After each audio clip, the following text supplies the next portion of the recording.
Welcome to my Commodore 64 Games Memories. This is where I look at old games and some of the technical details behind them. Let's get into it. Today we have Turbocharge, published in 1991 by System 3, developed by Chris Butler with graphics by Chris Butler and also Robin Levy. The musicians were Sean Connolly and Marc Francois, I think. I hope I got your name pronunciation correct.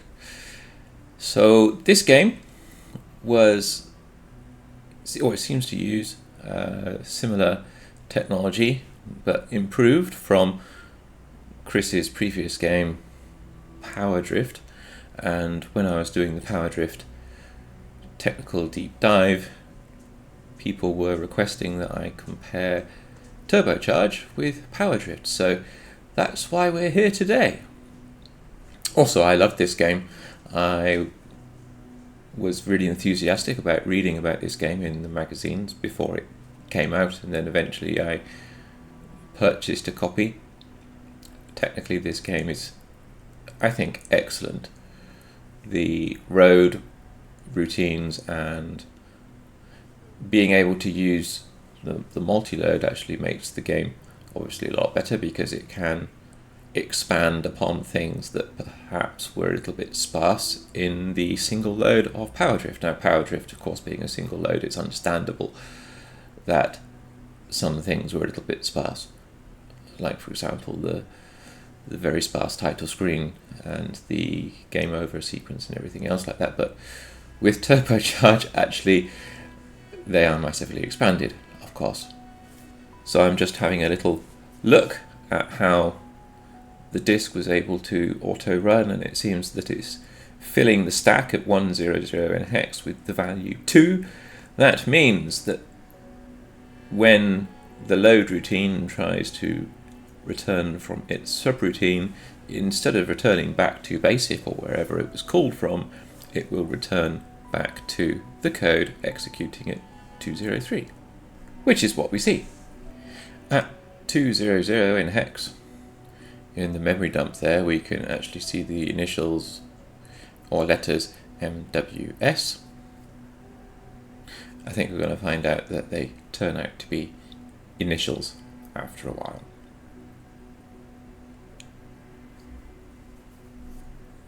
We can see the hex code A9, which is the opcode for load accumulator in 6502. I'm just using this excellent C64 preservation site to have a quick little look at the protection scheme for the disk. We can see the second file in the list after the Turbocharge auto run file is MWS. So the three letters there are three letters for the file name. I'm still willing to wager that MWS is going to be the initials of someone. It would kind of make sense that the person who is working on maybe the protection would put their initials either in the file or in memory and or the name and everything else. I'm just going to use the C1541 utility to extract these files. Let's put them into a proper temporary directory so I don't clutter up my user directory. That's probably a good idea, right? Since the protection scheme said it tried to read track 18 sector 18, I'm just trying to read it and it's coming back with a problem there. However, there should be a sector 18 on track 18, right? Just really double checking. I mean, I'm 99% sure that there is, but yes, there should definitely be. So on track 18, there's usually 19 sectors. So there is something weird about sector 18, which is what the protection documentation in the C64 preservation site hinted at. There's nothing else special about the track account of this disk. I can't say for certain, but I seem to remember going into, John Lewis in Bath Spa in the UK, obviously 30 odd years ago now, so I can't quite remember for sure, but I seem to remember that they duplicated the disk actually in the store. So they got a blank floppy out, and then they put it inside like a little PC thing with an attached floppy drive, and then in a minute or so, when I was at the cashier, they just duplicated the floppy and stuck a label on it and then gave it to me. I mean, it came in a proper box and everything, but the disc was duplicated in store, which I thought was really interesting. And that wasn't the only game. I actually have a couple of other games as well which had that in-store duplication. I think one of them was a sideways scroller of some description. Sideways scrolling shoot 'em up game. I'll have to check later on. It's in my disk boxes somewhere in storage. Anyway, we can see that the turbocharge file is the auto runner file, and it fills the stack with 02. Hence, as I just explained a little while ago, when the load routine wants to return from the subroutine using the RTS instruction, it will encounter two 02s and it will start executing the code at 0203, which is the A9 that we can see there in the dump of the file. Thankfully, this auto run file doesn't do anything else special. Now, to be honest, this way of filling the entire stack is a little bit wasteful. It does cope with the situation where if the stack pointer was, say for example, near the beginning of the stack, then it would still work correctly. But in the standard basic world, after power on, the machine is in a particular state where you know that the stack pointer is actually way up at the end of stack, because the stack grows downwards on the Commodore 64 from the end to the beginning.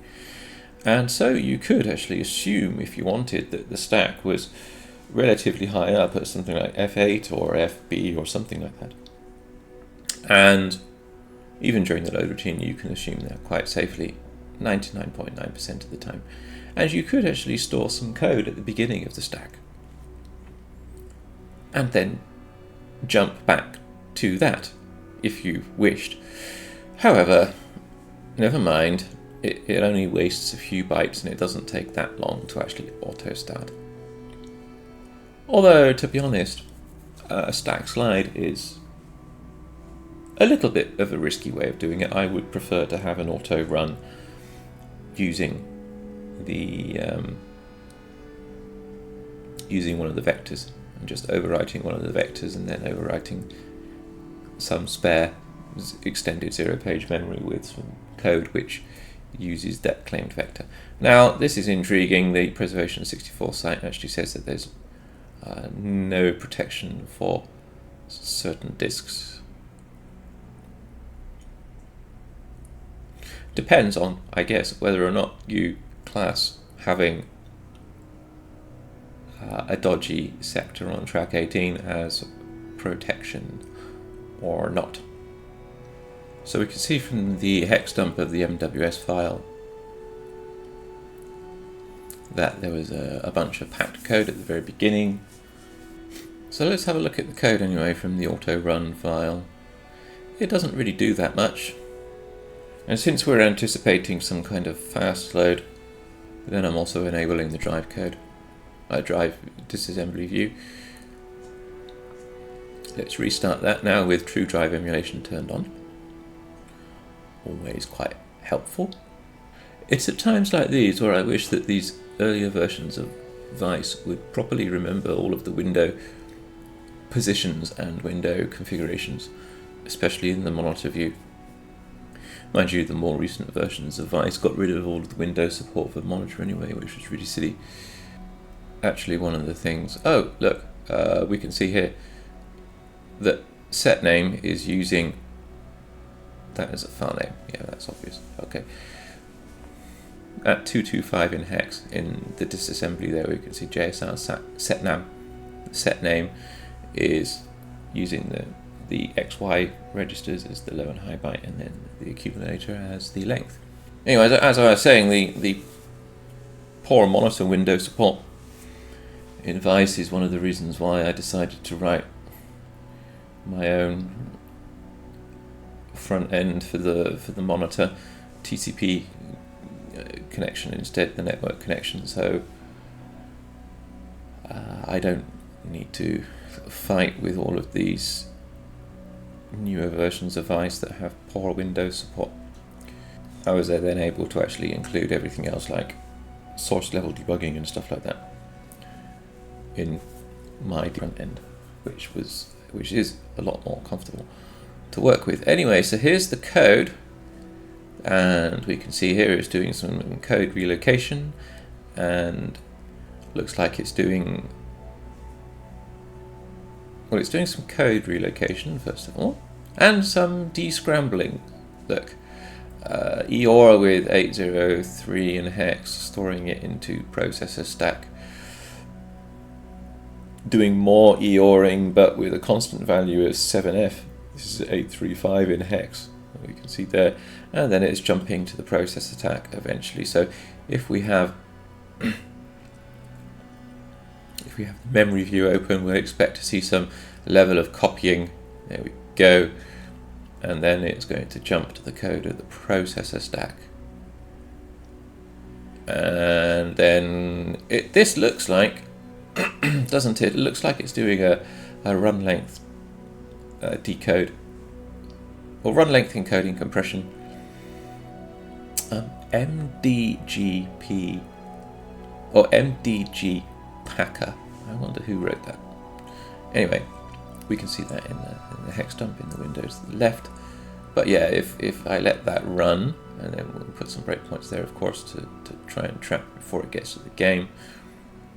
We'll put a breakpoint on the CLI. That's just so that any interrupts that are waiting to get executed aren't executing while being hidden from us. Okay, so we can see it's using the ZP start variable low value, which by default is meant to be the start of the code that was loaded, start of the data that was loaded. So we can see that it did some decompression, not very heavy duty decompression, because run length encoding is generally not a heavy duty compression algorithm.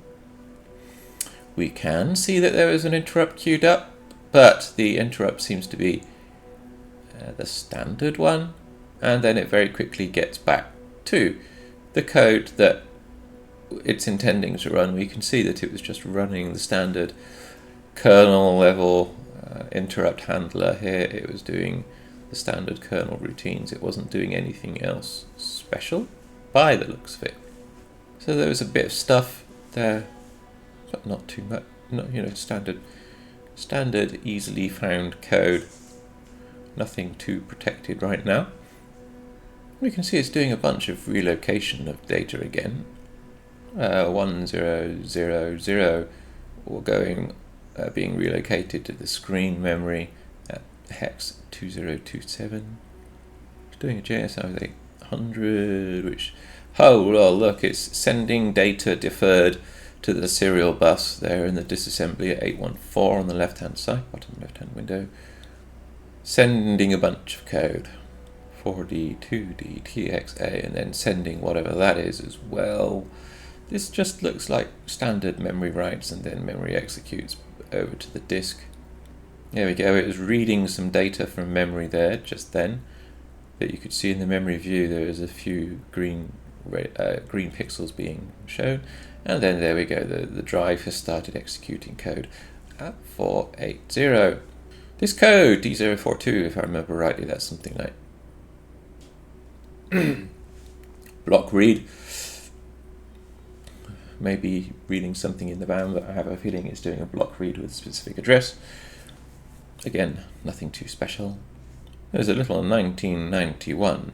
It looks like there's a little message in the drive's memory. Currently on the Commodore 64, there's nothing stored into screen memory yet, although I expect that situation to change. So we seem to have some code which loads main 1A title, intro, outro, destroy. So this looks like a little controller program which loads all of these different files. There's a message saying buy this, and then a word which I'm not going to say on YouTube, and then buy a new one. Done by Marcus Wiederstein, 1991. In the bottom there, look, in the text view for this, screen code characters, obviously. I'm guessing. Anyway, so yeah. So that's the message that was in the drive code. MWS. Is that Marcus Wiederstein? Wiederstein? I'm sorry, Marcus, if I'm getting your name wrong. Wiederstein. Yes? You tell me, Marcus, if you're watching this, or if you know how to pronounce the name, tell me if it is number 1, Wiederstein, or number 2, Wiederstein. I'm not too sure which. Or option number 3, some other pronunciation. Anyway, so Marcus is coming up in Moby Games here. Seems to have done some Commodore 64 stuff early on. Got a YouTube channel. Perhaps this is the same guy. Maybe. Also gamey related stuff here, look. Oh, look. Well, I'm pretty sure that this is the same person then, unless there's two people with the same name operating at the same roughly same period of time. Flash cracking group. Really? Okay. Has he supplied this as a cracked version to the preservation website? Or did the preservation website preserve a cracked version that was cracked with his initials inserted, or did he do the protection for this? Dunno.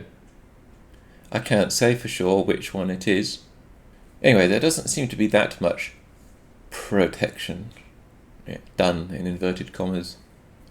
Done as in what? Done the protection, or done the cracking, or done both? Sometimes I do wonder. You know, back in those days, well, any time really, highly technical people were, you know, known to work both sides of the fence.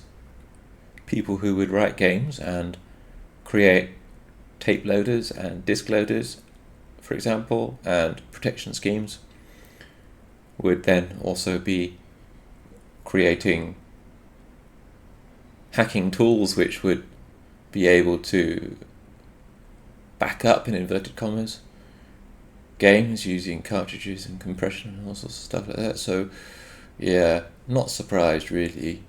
I mean, speaking from the point of view of experience of the games industry, you know, from back then, we did used to spend a not insignificant amount of time reverse engineering other people's code and data and music and everything else. Now look at this, the decompression seems to be working backwards, and it seems to be doing it while loading.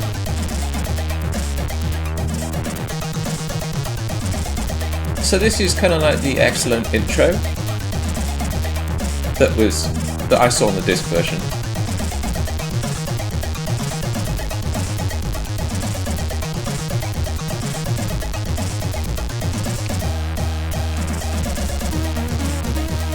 Lovely music, lovely title screen, intro sequence.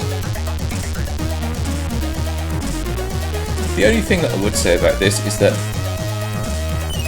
it's not that easy to quickly skip it, because while it's great watching it through the first time round, when you're playing the game you don't want to have to go through all of this, you just want to press fire to get through it.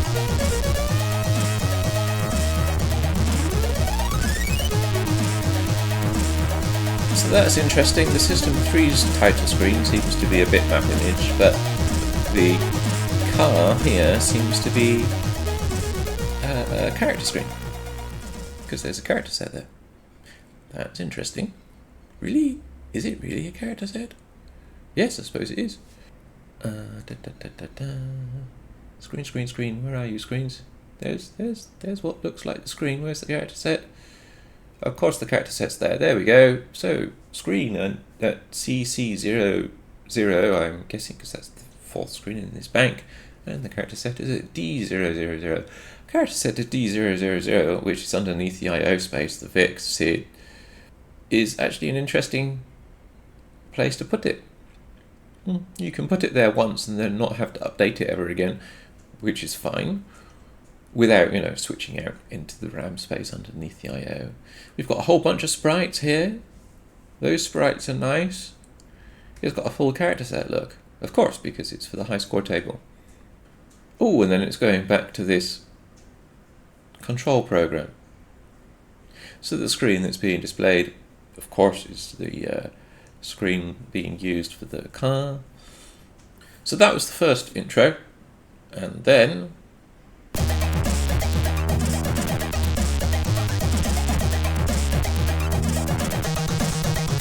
the second intro,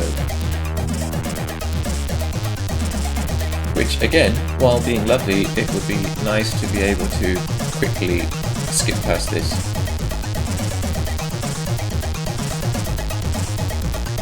I seem to remember when playing this game through, I was jamming the fire button and it didn't seem to make it progress that much quicker.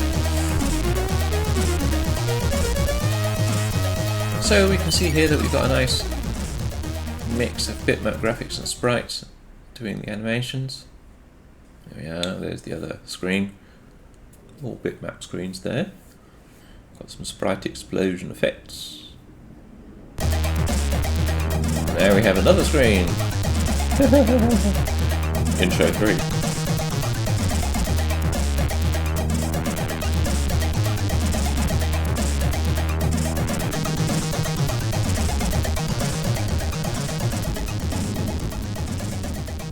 Have the awesome headlight effect coming on as well. There it is. There's the other screen with the headlights on. I appreciate the work that goes into the extra intro screens and stuff like that. I would just like to be able to skip past them though when I'm playing the game through again. But they really are excellent. I'm just restarting this so we can see the bitmaps get loaded for that animated car headlight coming on effect.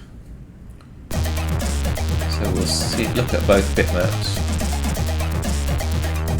where they were in memory, right? So we can see that memory is actually being filled by a couple of bitmaps here with significant decompression going on here during the disk load, which is really quite cool.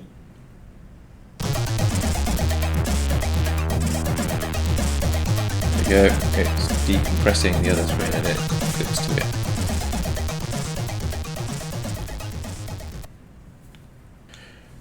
Now it's loading a whole bunch of sprites for the whole game. The car explosion has a lot of sprites. The player car and the player car explosion uses a lot of sprites. It seems that we have at least 2 character sets.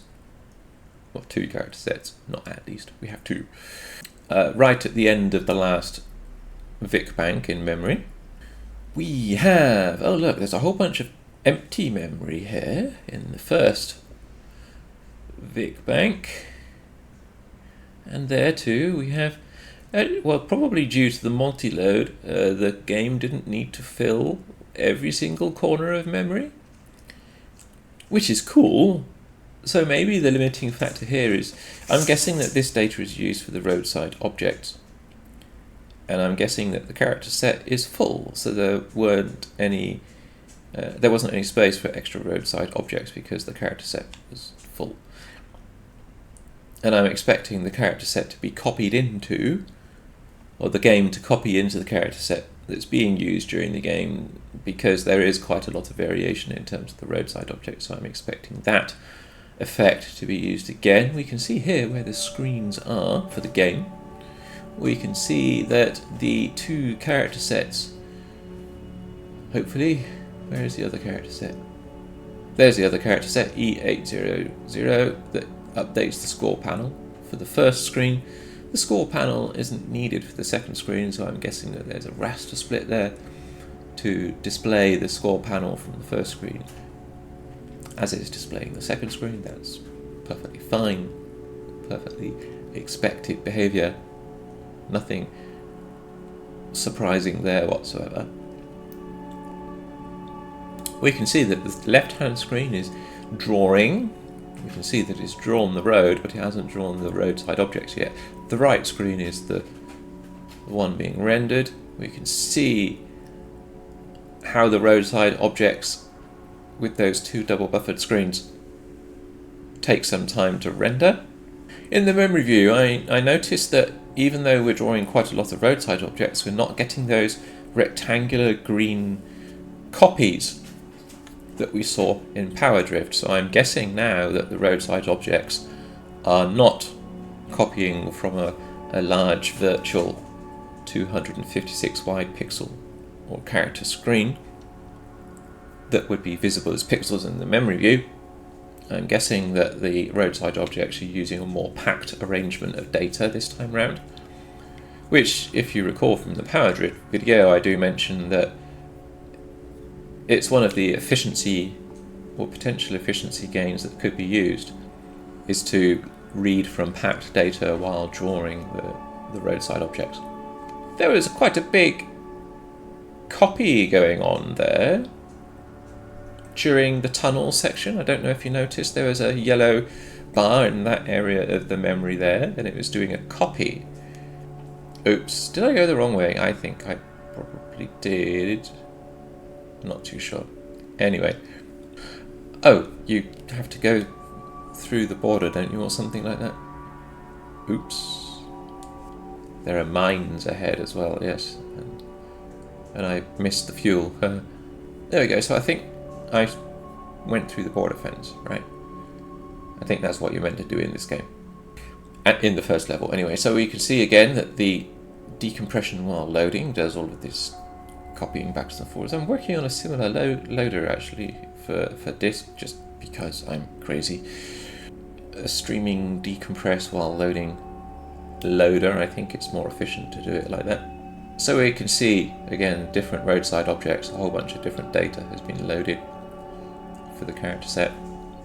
Now in the memory view we can see the yellow update there for the two double buffered screens, but notice the black line right at the bottom of the memory view. That's where the character sets are, or rather the character set for the game, so we're going to keep an eye on that.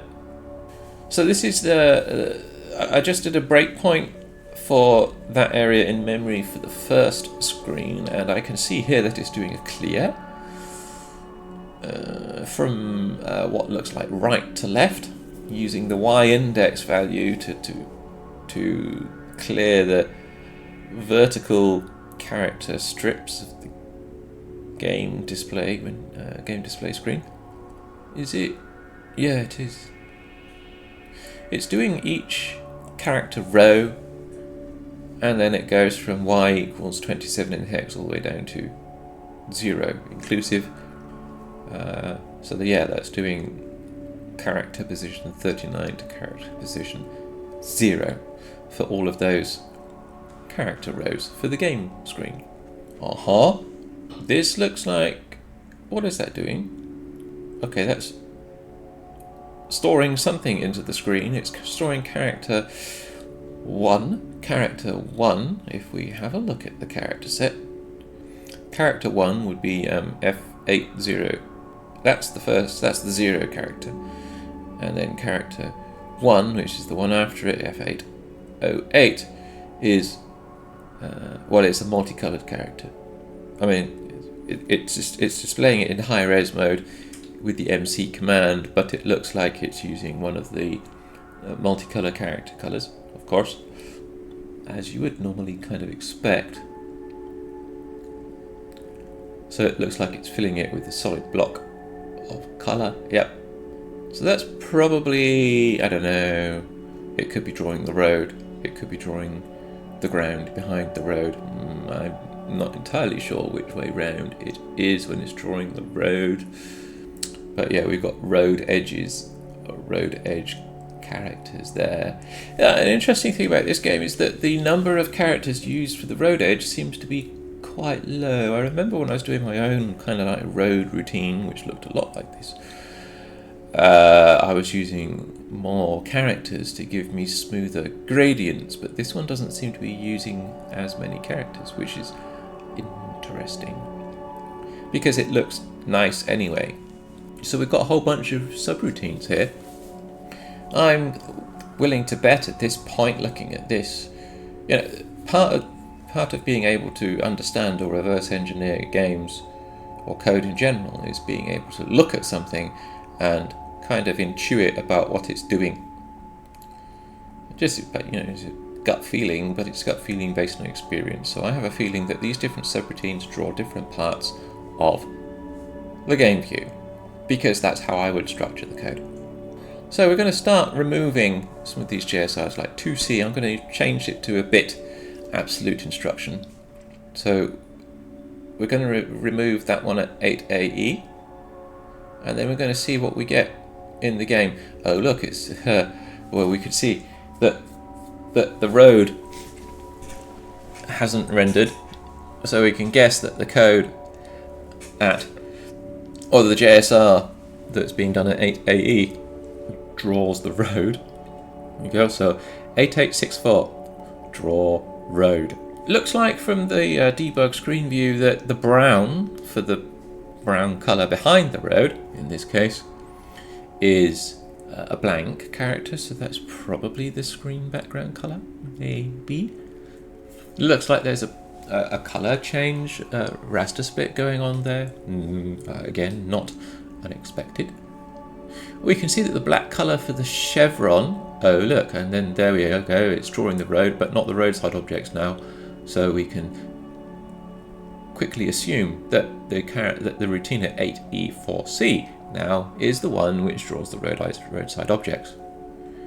You see, this is the great thing about using a debugger. Anyway, so we can we can quickly test theories and hypotheses about what the code is doing. So if we have a look at this code here, we know it already draws the roadside objects. We can see actually in the chevrons that the black left chevron arrow view in the roadside object, even though it's black, it's using one of the colors from the multicolored character. So it's not using the background. The background is not black anymore, the background is probably set to be brown. Anyway, so we can see here that it's doing loads. Looks like it's reading from a table at 29 in hex indirected with Y, and it's storing into 0 page values, probably, I don't know, block width, block data width, perhaps the span size of the blocks, the roadside objects that are being rendered. Looks like there might be 2 routines, one for each double buffered screen, but then it looks like it's going to a common piece of code at 90, what was it, 9032. Look, and then at 909A. These seem to be common subroutines. So I'm guessing these common subroutines, because it reads from the table and then it stores into 0 page, the common subroutine is then being used or reused to render to both screens. That's perfectly acceptable. Right, you set up all of the data, you don't need to duplicate the code that does the rendering, you just need to point it at different memory addresses to do the thing that you want it to do. So the code at 9100 seems to be reading from the block, the roadside object data, doing a branch on equal, and then it's storing into the screen. So now we're inside the block draw routine. We'll just put a little watch point, and there we are. We're definitely in that part of the routine.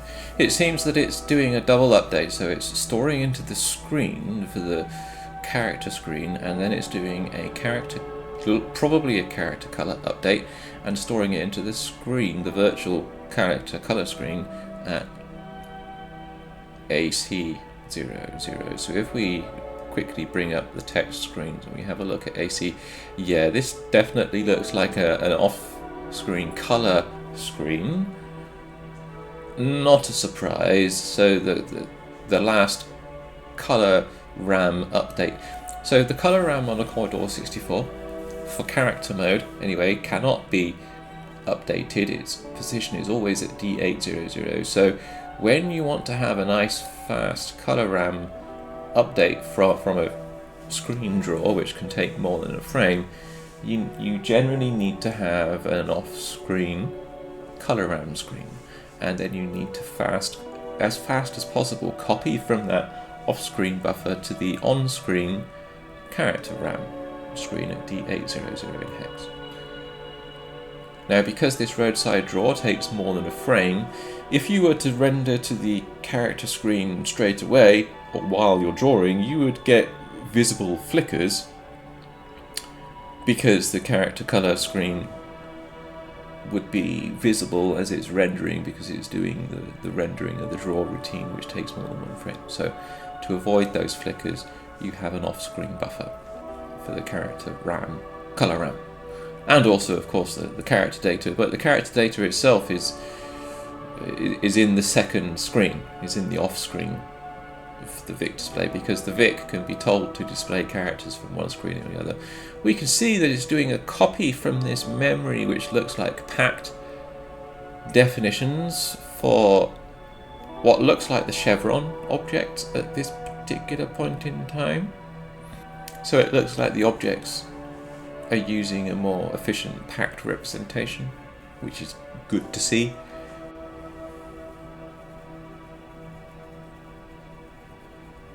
There was a character set update there. The variation in graphics in this game is actually great. Another character set update. Oops. Yeah, dead end. That's not so good. Let's go the other way this time, shall we? So it's drawing the cactus, or the cacti, I guess, whatever it is. The plural of cactus is cacti, I'm hoping.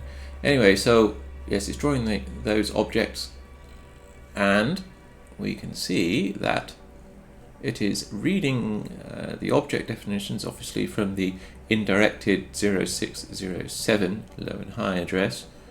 Right, so let's have a look. It's actually loading it from, this is low and high, so that's 1E68. So if we go to 1000 in hex, oh look, yeah, so 1E68, we can see there on the fourth screen from the text screen there, it looks like a whole bunch of cactus bits. And of course the cactus data, because it's packed, doesn't particularly look like individual cactuses, cacti, whatever. So yeah, there we go. See, we can see the vertical sections, and it definitely looks like, yes, the objects are packed this time in memory instead of a large virtual map. So if we were going to want to try and get these roadside objects, it would be a bit more difficult to try and rip them out using just the childpad tool this time. We would need to read through the memory, the object definitions for each of the roadside objects. We'd need to reverse engineer the roadside object definition table a little bit better to then extract all of the individual objects as spans of objects, if we wanted to. So that's good. That means that that part of the game has been optimized. Oh look, I think I've run out of time. Yeah. We have this rather nice game over screen. Very nice, lovely graphics for the bitmap screens here. I'm just warping through those screens now, the intro screens.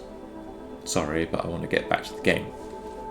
Anyway, so now I'm looking for updates into the game character set. Not the character set used for the status panel at the bottom, but the character set used for the top part of the game display, which is the road and the roadside objects and the clouds and everything else.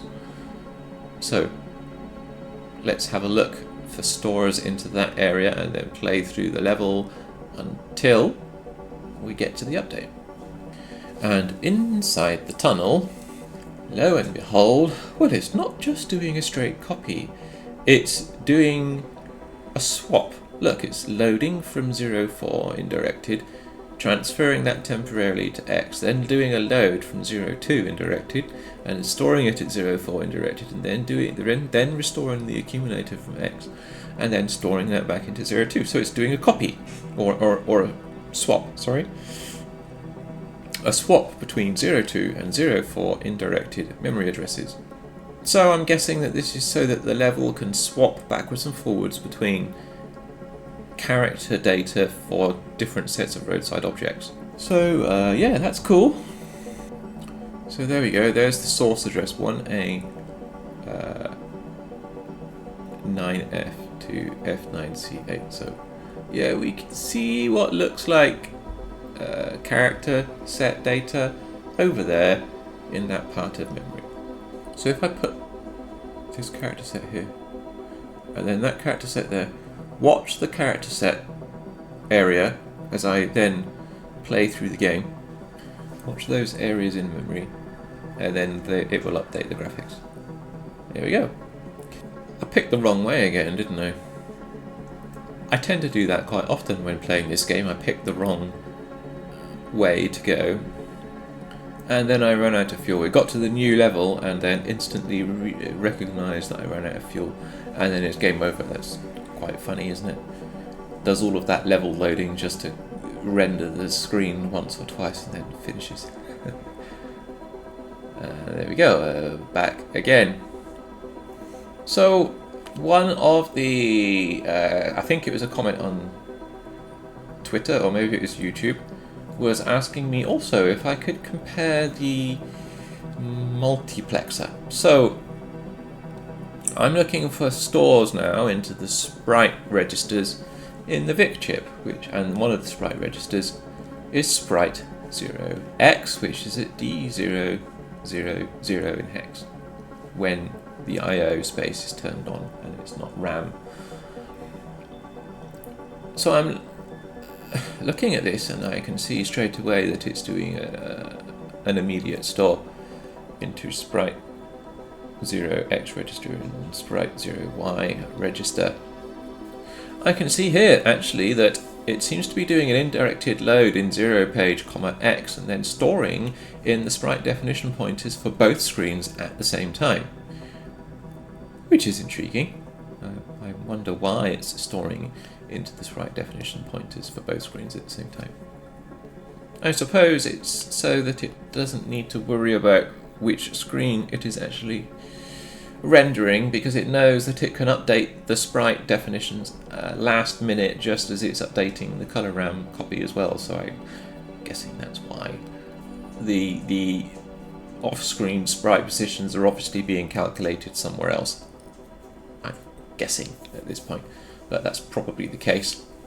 I mean, you don't need to sort the sprites for every single time it wants to render the screen. You just need to sort the sprites when you update the sprite position, so it would just generally need to do that once. So the sprite multiplexer doesn't need to know what screen is on or off, I guess. Anyway, so let's have a look for some more sprite updates. I can see there that it's storing into the sprite XMSB register, which is, and it's updating sprite priority in a similar way. So the sprite XMSB register is to get the sprites to move to the 256 pixel position onwards horizontally, and the priority register is also a bit mask. So both the XMSB and the priority registers, being bit masks, are updated in a very similar way. That's why you're seeing load A with something, ORing it, and then storing it back again. Luckily enough, the VIC registers are readable as well as writable, which helps. You don't need to have a 0 page register with them, but although you could if you wanted to. So the Y register, that load X 3F, Y, seems to be, knowing how sprite multiplexers are written, generally speaking, there's usually an order table, which I'm guessing is at 3F in this case, And so the order table contains values from 0 to the maximum number of sprites that you generally want to draw. And this order table, instead of swapping around all of the entries for the sprite X, Y position, the color, the priority, the definition, the sprite frame, right? You would generally swap over, or you would update an order table, which is an index, into your real sprite X, Y positions and all of your definitions and colors and priorities and everything else. So this is what this is. It looks like an order table, and it's loading X, so then it can load the X position using the X index register, which is the index order table value. So looking at this, it looks like the order table at 3F probably contains, I'm looking at this, I mean these are Y values, but those are, you can see here that the data clearly has like a difference. So at 5.4 you can see that it contains 4 in hex. So those look like Y positions for sprites that are on or off the screen, or maybe weren't updated this frame. However, the values at 3F are all quite low. They're all in the 0 to 1.4 in hex range, right? So that means that we have a maximum number of sprites from 0 to 1.4 in hex. I think it's 1.4. So that's 0 to 1.4 inclusive. The Y register, also starting at 1.4, tells me again that this is an order table because the multiplexor is starting to render sprites from the last order entry first. So it's going backwards. So that tells me that we have 21 sprites in total from 0 to 1.4 inclusive in hex. Because 1.4 in hex is 16 plus 4 in decimal, which is 20, but it's inclusive. So it's 0 to 1.4, which is 0 to 20. Index is 0 to 20 is 21 sprites. Right. Each of those numbers from 0 to 1.4 in hex only appears once as well in the memory range from 3F to 4F, 50, 51, 52, 53. So yeah, I'm pretty confident that 3F is the sprite order table. 69 is the sprite pos Y. 54 is sprite pos X low. No, it's just X position. But look, at 942F in the disassembly, we can see that it's loading from 5.4 and then shifting by 2, and then using the carry to update the MSB register. So the sprite position is from 0 to 255, which means that the sprite position is divided by 2. Yeah, we can really confirm that 9437 and 943A in the disassembly is updating the sprite frame, the definition, if you like, basically the sprite frame that's displayed by the VIC. You know, the left-hand side of the car, the right-hand side of the car, the enemy, the crosshair, whatever it is being updated twice. But we can see that, yeah, the X position is definitely multiplied by 2 in the sprite multiplexor before putting it into the sprite registers. So yeah, I mean, I've seen something very similar to this method before, where it simplifies the game code to have sprite X positions from 0 to 255 only. You don't need to worry about carrying over the 9th most significant bit. You don't need to worry about all of this extra maths. It makes the game code a lot easier. It does mean that your sprite positions have half the horizontal resolution they should have, but that's okay. I mean, you know, Turrican used it, if I remember correctly. Other games almost certainly use it as well, and in this game also seems to do that too. you know, there are pros and cons. I mean, it makes your game logic code a lot simpler. Definitely, the sprite expos is shifted. So, I mean, it makes the game logic code a lot simpler. Makes it smaller, makes it faster to execute. But for me, my own personal feeling is that something doesn't quite sit right with me if the sprite positions are not as fine as they could be. If I'm writing a scrolling shooter game, it would limit the horizontal pixel movement that I could do to only every other pixel. Because if I did a pixel level scroll for the screen, high resolution pixel level scroll for the screen, then the sprites wouldn't match precisely the fine high resolution pixel scroll values. They would appear to wobble left and right with respect to the characters underneath. When I've been working on Tusari 2, I put quite a lot of effort into making sure that the sprite expositions were high resolution expositions, not multiplied by 2, even though I noticed that Turrican, for example, was using the lower resolution sprite expositions. I want Tusari 2 to be technically more capable than Turrican. That's my target, right? I want to have faster scrolling. I want to have more sprites on screen. I want to have more of the screen dedicated to the scrolling. I want to have the sprite positions higher resolution. These were bullet points that I put down in my design document for me to target. Anyway, back to this game.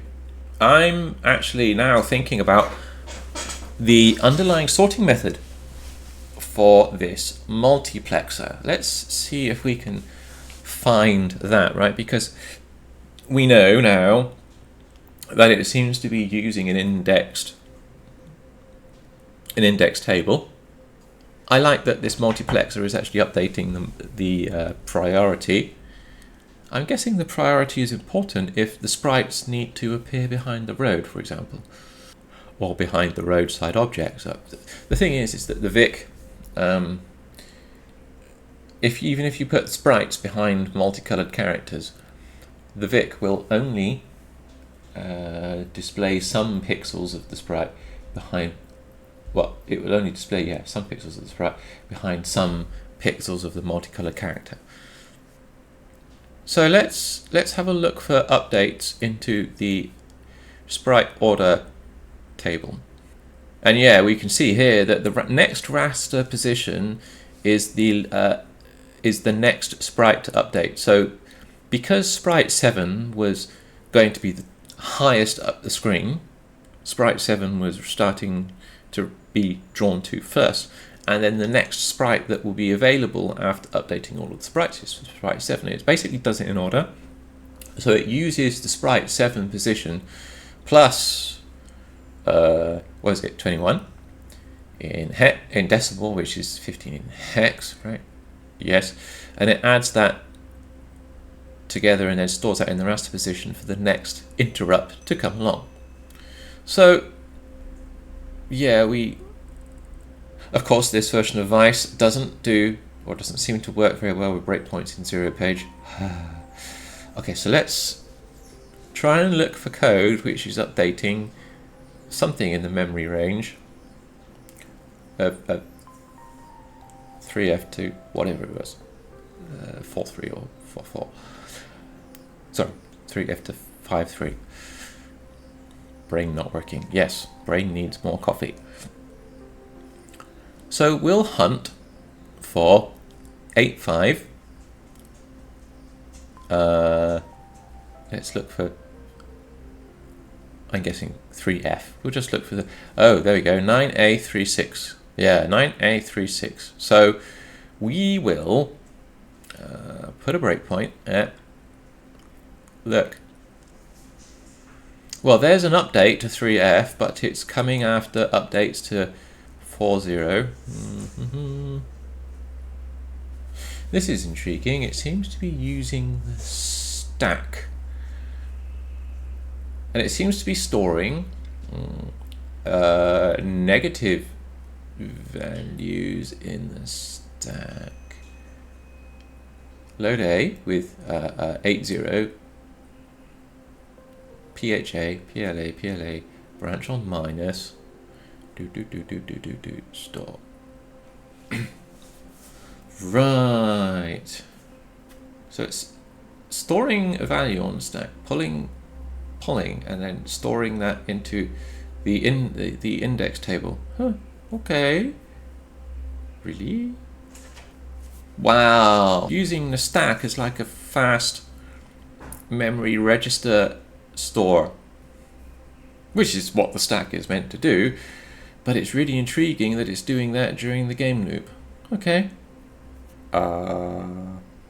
The interrupts are on at this particular point in time, or rather the interrupt flag is set, which indicates it may be within the interrupt. It may be within an interrupt itself. Interesting. Fine. Oh look, it's priming the stack with values. Load A with 69, LSR, TAX, TXS.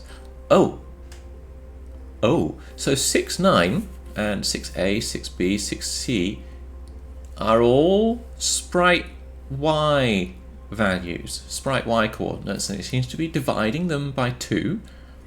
Oh, so yeah, the sprite Y position coordinate is divided by 2 by the LSRA at 9897, and there's other LSRs going on at 9882, 988D for all of the sprite Y positions, and then it's shifting that into, basically transferring that into the stack, into X and then the stack. Okay, and then it's doing a pull, which pulls the value that's in the stack at that particular Y position. This looks like a variation on a radix sort, right? Because it's taking the sprite Y position, dividing it by 2. So you're squishing all of the sprite Y positions. So the sprite sorting looks like it has an overall accuracy of Y position divided by 2. And it's got values of FF or 80. So it seems to be using the sprite Y position divided by 2 to then insert either a positive or negative value into the stack at that radix, that index position, to indicate whether or not one value is used or not. Is it used? Or no, it's inserting the index table. Oh, it's inserting the... Look, it's inserting index values. 10, 11, 12, 13 back into the stack. So we can say, I think, for sure that this is definitely the sprite sort routine. This routine looks familiar to me. Yeah, this sort method does look extremely familiar. So Dan Phillips, there we go. It was used in turbocharge. And we can see the same kind of idea here. Look, the load accumulator with the Y table position, shifting it by 1 space across, divided by 2, basically. TAX, TXS, PLA, BPL. All of that kind of idea going on in the code there. So yeah, the code was, yeah, it doesn't even have to be 80, you can make any negative number, actually. 255 is negative, 80 is negative. Yeah, the sort is not exact, because you're dividing the Y position by 2. So the difference between a radix sort and a bucket sort is that the values in the table for a radix sort are not sorted after, so you can have more than one sprite with the same radix index value going into the table. That's, perfectly fine. Whereas in a bubble sort, because you're reducing the range and then sorting on those, for a bucket sort, for a bucket sort, because you're reducing the range and you're sorting those buckets, the sprite, the multiple entries, the multiple sprites that you add for each bucket, you would then, need to sort if you wanted to have a stable sort after that, or properly sorted results after that. So yeah, bucket sort, you would sort the buckets after if you wanted complete ordering, but for a radix sort, you just don't need to, because sometimes you don't care about the ordering of elements within each index into the radix element table. We can see here now the drive code is pretty much idle, right? It's doing a load and it goes back to 49C, and then it stores into 1803, 1802, and then does a load. It's just basically looping around. The drive code is looping around until it's told to do something. So now I'm just trying to, waste lives, energy, fuel, time, whatever, to try and get back to a point in the game where it will try and load data. So when the drive code wakes up, basically when it hits that breakpoint after the branch are not equal, that's the point in the game code now where I'm interested in, and I'm pretty sure that the Commodore 64 is going to be executing code from way at the beginning of memory, probably in the default screen memory, with all of that kind of like code which looked like it was coordinating loads of data. Okay. Well, I'm running out of time. I guess all I need to do is just sit here with warp on until, there we go. Okie dokie, so the drive code has woken up.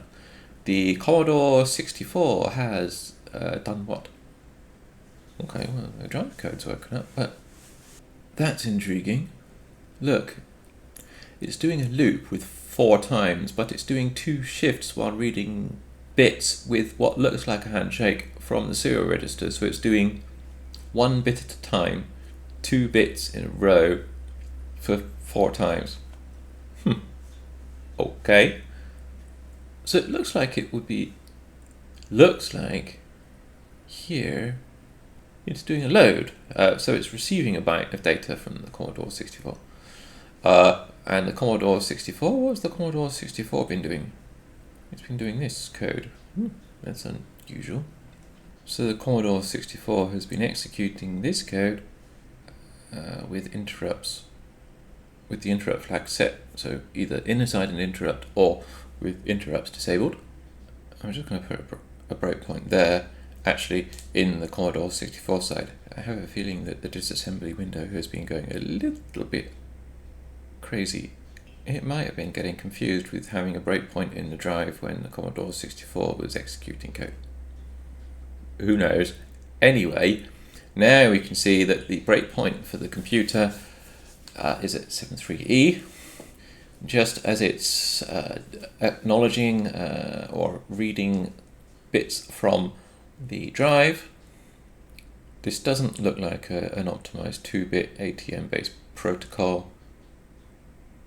Looks like 1-bit acknowledgement protocol. The Commodore 64 side of the code seems to be doing an 8 times loop through receiving bits and acknowledging bits from the drive. There, 73E is where it does that 8 times loop through, because it did the load X with 8, which, is pretty fine. It works, it's reliable, it doesn't care what the Commodore 64 is doing, practically. There we are, decompressing while loading, which I think is a cool way of doing it. So there we have it. I think we'll leave this video there. I've gone through most of the points that I wanted to try and figure out in this game.